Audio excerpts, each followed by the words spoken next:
Okay, welcome back guys. ठीक है, तो इस वाली वीडियो में हम जो है सिंपल एपिथेलियम के बारे में जानेंगे। ठीक है, किसके बारे में जानेंगे हम?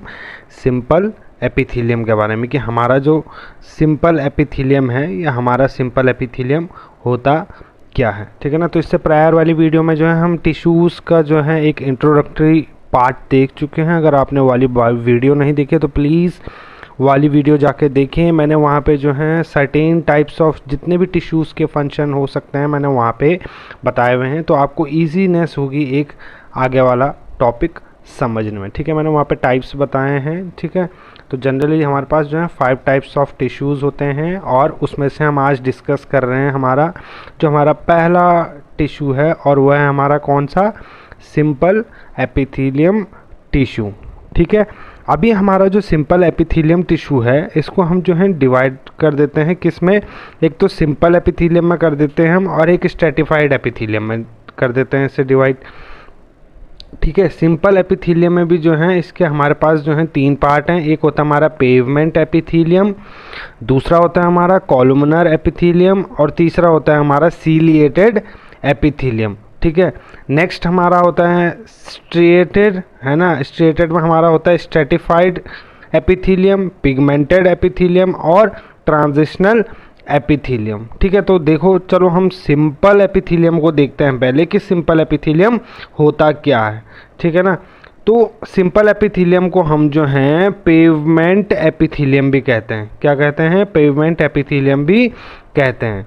Again it is composed of flattened cell of different shape, usually polygonal and vary in size। ठीक है, तो जनरली जो हमारे ये सेल्स होंगे ये कैसे होंगे? हमारे सेल्स कुछ ऐसे दिखेंगे। ठीक है, कैसे? फ्लैटेंड होंगे, बेसिकली फ्लैटेंड होंगे। ठीक है ना, जैसे टाइल्स होती है ना, टाइल्स देखी हैं आपने घर में? टाइल्स जो है एक दूसरे के साथ चिपकी हुई होती हैं, जैसे ऐसे ही दिखेंगे, बिल्कुल फ्लैट। ठीक है, तो देखो ये लिखा भी है यहाँ पे, these cells fix together by there edges like a tile of the floor. मतलब जैसे फ्लोर के ऊपर टाइल्स लगी हुई होती हैं वैसे ही हमारी जो है ये सिंपल एपिथेलियम सेल्स दिखेंगी। ठीक है, अब हम इसकी मॉर्फोलॉजी देख लेते हैं कि बेसिकली अगर हम सिंपल एपिथेलियम को और जूम आउट करके देखते हैं तो हमें इसके पास क्या दिखेगा। ठीक है, एक तो हमारे सिंपल एपिथेलियम के पास क्या होगा? न्यूक्लियस होगा। ठीक है, then so the nucleus is generally flattened but may be spheroidal. ठीक है ना, क्योंकि हम वो टाइल्स की तरह है। ठीक है ना, टाइल्स की तरह है तो कैसा होगा? फ्लैट होता है बेसिकली, बट जो हमारा न्यूक्लियस होगा वो कैसा होगा? स्फेरॉइडल होगा। ठीक है ना, तो न्यूक्लियस इसका कैसा होगा? स्फेरॉइडल होगा। ठीक है ना, अब हमें ये जानना है, अब हमें ये जानना है ना, सॉरी, अब हमें ये जानना है कि ऐसे जो हमारे एपिथेलियल सेल्स होते हैं वो कहाँ पर प्रेजेंट होंगे। ठीक है, तो कहाँ पर प्रेजेंट होते हैं? देखो एग्जाम्पल याद करना जो है बहुत इंपॉर्टेंट है, और एग्जाम पॉइंट ऑफ व्यू से भी हमेशा इंपॉर्टेंट रहा है। तो कहाँ पे हमारी सिंपल एपिथेलियम प्रेजेंट होगी? एक तो हमारा जो एल्वियोलाई ऑफ द लंग्स है वहाँ पर प्रेजेंट रहेगा। It covers the serous membrane, it lives in the heart, blood vessels and lymphatics. ठीक है ना, तो इतना समझ आया। सिंपल एपिथेलियम में बहुत सिंपल है। सिंपल एपिथेलियम सेल को हम पेवमेंट एपिथेलियल सेल भी कहते हैं। ठीक है ना, ये फ्लैटेंड सेल से मिलकर बना हुआ होता है, और पॉलीगोनल सेल यानी कि बहुत सारे सेल्स होते हैं और ये एक दूसरे से जो है ऐसे चिपके रहते हैं जैसे आपस में टाइल्स चिपकी हुई हों। इसका न्यूक्लियस जनरली जो है अगर हम ऊपर से देखते हैं तो फ्लैटेंड दिखता है। ठीक है ना, और लेकिन इसका जो न्यूक्लियस होता है वो कैसा होता है? हमेशा स्फेरॉइडल होगा। और ये कहाँ कहाँ पे पाए जाते हैं हमारा, या इसका जो एग्जाम्पल है यानी कि जो सिंपल एपिथेलियम है ये कहाँ कहाँ पाए जाते हैं? Alveoli of the lungs. ठीक है ना, सीरस मेम्ब्रेन जितनी होती है उनको कवर करता है, हार्ट की जो लाइनिंग्स होती हैं उनको कवर करता है, ब्लड वेसल्स की लाइनिंग्स को कवर करता है, एंड ऑल्सो दी लिम्फेटिक्स। ठीक है, चलिए आई होप आपको इतना कवर हो समझ आ गया होगा। ठीक है, सॉरी। नेक्स्ट हमारा आता है कॉलमनर और सिलेंड्रिकल एपिथेलियम। ठीक है ना, तो नाम से ही पता चल रहा है कैसा होगा, ये सिलेंड्रिकल होगा। देखो मैंने यहाँ पे इसका बनाया कॉलमनर ऐसे, तो बेसिकली कैसे लगेंगे? कॉलम लगेंगे। ठीक है ना, मकान बनाते हैं हम, ठीक है, मकान बनाते हैं, मकान में देखा है किनारे से कैसे डालते हैं हम, एक कॉलम डाला, इधर से भी हम एक कॉलम डालते हैं, तो ऐसे ही इसमें हमने क्या करा है, ऐसे कॉलम डाल दिए। ठीक है, और न्यूक्लियस तो जी हर सेल के पास होगा, ठीक है ना, हमारा न्यूक्लियस हर सेल के पास होगा। ठीक है, तो आइए देखते हैं हम अब कॉलमनर और सिलेंड्रिकल एपिथेलियम में है क्या। तो basically it consist of cylindrical और rod shaped set together so as to form a complete layer. तो ये क्या कहना चाहता है कि इसके पास कहते कैसे होते हैं, या तो ऐसे सिलेंड्रिकल टाइप होंगे, ठीक है, सिलेंड्रिकल टाइप होंगे ऐसे, या रॉड शेप्ड होंगे, रॉड शेप्ड होंगे, ठीक है ना।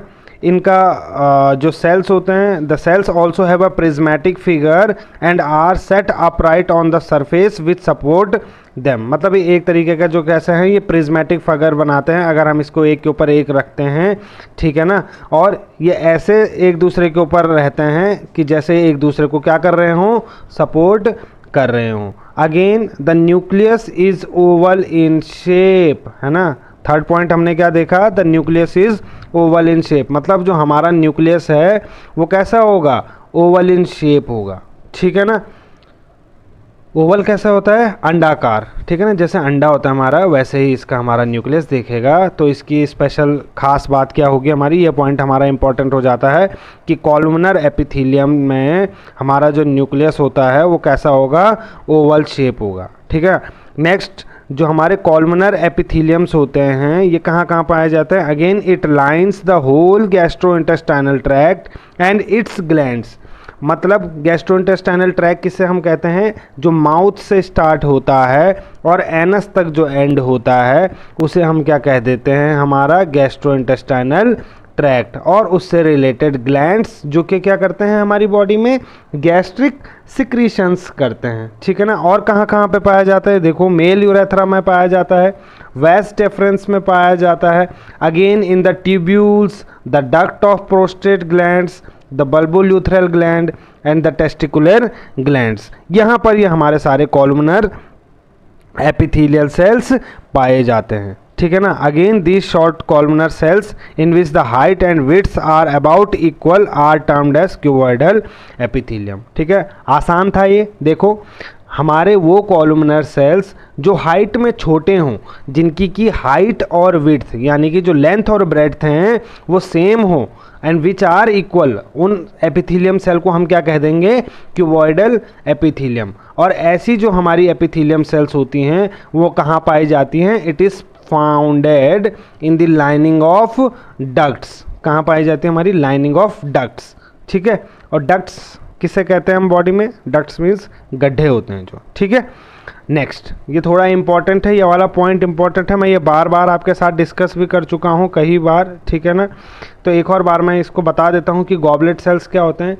गॉबलेट सेल्स बेसिकली कुछ नहीं होते हैं, गॉबलेट सेल्स जो हैं हमारे मॉडिफाइड कॉलमनर सेल्स होते हैं, and interior of the cells contain granules which consist of a substance called mucinogen. Absorbing water, mucinogen absorbs until the cell bursts and the mucus is discharged on the surface of the mucous membrane, and these goblet cells are found in great number। ये क्या कहना चाहता है, simple सी भाषा में अगर हम समझें तो गॉबलेट सेल्स जो होती हैं हमारी, ठीक है ना, मैं इस पर समझा देता हूँ आपको, ठीक है। हमारी जो गॉबलेट सेल्स होती हैं बेसिकली, ठीक है ना, हमारी जो गॉबलेट सेल्स होती हैं ये क्या है, हमारी गॉबलेट सेल्स हैं हमारी। इस गॉबलेट सेल्स के पास क्या होते हैं, छोटे छोटे ग्रैन्यूल्स होते हैं। क्या होते हैं, छोटे छोटे ग्रैन्यूल्स होते हैं, ठीक है ना। क्या होते हैं इसके पास, छोटे छोटे ग्रैन्यूल्स होते हैं जो कि कंटेन करते हैं हमारा क्या, सब्सटेंस, और इसी सब्सटेंस को हम क्या कहते हैं, म्यूसिनोजन। और ये म्यूसिनोजन कब बनता है, जब lots and lots of water is absorbed by these cells, ठीक है, समझ आया। गॉबलेट सेल्स है, गॉबलेट सेल्स के पास ग्रैन्यूल्स हैं, ठीक है ना। फिर इस ग्रैन्यूल्स के पास सब्सटेंस प्रेजेंट होते हैं जिसे हम म्यूसिनोजन कहते हैं, और ये सब्सटेंस क्या करते हैं, वाटर को एब्जॉर्ब करते हैं, और तब तक वाटर एब्जॉर्ब करेंगे जब तक कि ये बस्ट नहीं हो जाता। और बस्ट होने के बाद ये क्या करेगा, वहाँ पर क्या करेगा, एक म्यूकस की लेयर बना देगा, म्यूकस की क्या बना देगा, लेयर बनाएगा। तो आई होप आपको ये क्लियर हो गया होगा कि ये म्यूकस की लेयर बनाता है, ठीक है ना। अब देखते हैं हम यहाँ पे क्या है हमारा, देखो goblet cells are found in great number, मतलब जो गॉबलेट सेल्स थी हमारी वो क्या बहुत ज़्यादा जो हैं पाई जाती हैं, ठीक है ना। अब देखो गॉबलेट सेल्स कहाँ कहाँ पे प्रेजेंट होगी, देखो रटना नहीं है, हमें याद नहीं करना है, समझना है। तो म्यूकस कहाँ कहाँ पे ज़रूरी होता है, तो म्यूकस हमारी बॉडी में हर जगह रिक्वायर्ड होता है ताकि वो फिक्शन को ना होने दे, ठीक है ना। तो कहाँ होगा, पहले तो हमारा जो स्टमक है वहाँ पर प्रेजेंट होगा, वहाँ पर स्टमक का में म्यूकस का क्या काम है, वो जो HCl है जो वो एसिड रिलीज होता है which helps in the digestion of food, यानी कि जो खाने को पचाने में मदद करता है और जितने भी हमारे हार्मफुल बैक्टीरियाज हैं उनको भी ख़त्म करने में हेल्प करता है। एक वहाँ पे in the glands of large intestine वहाँ पे पाया जाएगा, and in the epithelium covering of the villi and in the lining of respiratory tract. देखो विलाई वाली लाइनिंग को भी कवर करेगा, वहाँ विलाई हमारी बॉडी में क्या होते हैं, विलाई हमारी बॉडी में क्या होते हैं, ये क्या करते हैं हमारी बॉडी में जब खाना टूट जाता है तो जो न्यूट्रिशन आता है, न्यूट्रिशन बनता है, इस न्यूट्रिशन को जो है एब्जॉर्ब कराने में कौन हेल्प करवाता है, ये हमारा विली, ठीक है ना, एब्जॉर्प्शन लिखा है जी ये, ठीक है ना। लाइनिंग ऑफ रेस्पिरेटरी ट्रैक्ट, ठीक है, हम रेस्पिरेटरी ट्रैक्ट में भी जो है म्यूकस प्रेजेंट रहता है, ठीक है ना। रेस्पिरेटरी ट्रैक्ट में भी क्या होगा, हमारा म्यूकस प्रेजेंट रहेगा, ठीक है। इतना समझ आया, अगर कोई डाउट हो तो मुझे कमेंट सेक्शन में बता देना, मैं फिर से इस डाउट को क्लियर कर दूंगा, ठीक है ना। और मुझे बता देना कि ऐसे में समझ आ रहा है आप लोगों को या नहीं आ रहा है। अगर बोर्ड वाला तरीका भी अपनाना है तो मैं बोर्ड वाले तरीके से भी पढ़ा दूंगा, तो जैसा आपको सही लगे, ठीक है ना। आप व्यूअर्स हैं, आप जैसा कहेंगे मैं वैसा करूँगा, ठीक है। तो आगे बढ़ते हैं, हम सीलिएटेड एपिथेलियम को भी देख लेते हैं और यहीं पे हम एंड अप करेंगे, ज़्यादा बड़ा वीडियो नहीं करेंगे, इसका मैं सेकंड पार्ट जल्द लाऊंगा, ठीक है। तो सीलिएटेड एपिथेलियम क्या होता है हमारा, ये भी एक जो है कॉलमनर शेप होता है, ठीक है ना। और ये कैसा लगता है जनरली, देखो मैं सिंपल भाषा में बता देता हूँ। इसके पास एक बेसमेंट मेम्ब्रेन होती है, बेसमेंट मेम्ब्रेन होती है, और इसके जो सेल्स होते हैं बेसिकली ऐसे दिखते हैं कॉलमनर शेप। अगेन इसके पास इसके न्यूक्लियस होते हैं और इसके ऊपर जो ऐसी है ना हेयर लाइक स्ट्रक्चर होती है, जैसे आंखों के ऊपर बाल देखे हैं आपने, ऐसे ही आई लैशेस की तरह जो है ये सीलिया की तरह, सीलिया है ना, eye lashes hair like structure जो है इसके ऊपर सेल्स के ऊपर प्रेजेंट रहेंगी। अब ये कहाँ कहाँ पर प्रेजेंट होती हैं, देखो एक तो ये रेस्पिरेटरी ट्रैक्ट में प्रेजेंट होती हैं और एक ब्रोंक्यूल्स में भी प्रेजेंट होती है, टिम्पैनिक कैविटी में प्रेजेंट होती हैं, यूट्राइन ट्यूब में प्रेजेंट होती हैं, and also in the efferent duct of testis and the epididymis. Uterine tube में और क्या काम हो सकता है, यूट्राइन ट्यूब में यानी कि जो फैलोपियन ट्यूब है वहाँ इसका क्या काम होगा, वहाँ पे जो एग होगा, एग को जो है फैलोपियन ट्यूब में जो है एम्पुलरी इस्थमस जंक्शन तक लाने का काम ये सीलिया करेंगे, ठीक है ना। इस सीलिया के ऊपर से जो है एग ऐसे तैरते हुए आगे जाएगा और कहाँ पहुँच जाएगा, एम्पुलरी इस्थमस जंक्शन तक।